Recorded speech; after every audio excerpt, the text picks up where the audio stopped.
တို့နိုင်ငံငပြင်းနေနော်ဘုန်းကြီးတွေလည်းပြင်းတယ်စင်ကာပူမှာတပည့်တော်တို့သွားတယ်ဥပဒေနဲ့တပည့်တော်တို့သွားတယ်ရှင်များဒီလိုနိုင်ငံရောက်ပြီဆိုရင်ရှင်များတို့အရင်ဆွန့်ကပ်ပြီးတော့လူဝယ်လေးတွေလူတယ်မို့လားစင်ကာပူမှာမရဘူးရှင်များတို့ရွတ်တရားဖက်တရားအရင်ရော့အလုပ်လုပ်ပြီးမှသူကလူတာဘုန်းကြီးလူတာအဲ့ဒီတိုင်းသွားတာအမဆိုတော့တပည့်တော်တို့က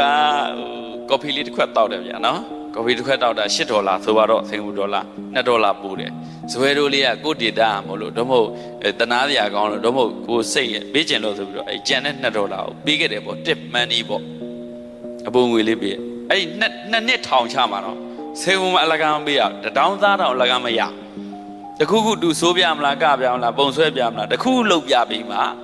ပေးရစင်ကာပူမှာအလကားယူခြင်းသိမ့်မထဲရင်များအားချောင်းပြီးတော့ပြီးအလကားမပေးအောင်တော့$1200$1000သားတော့အလကားပေးလို့မရ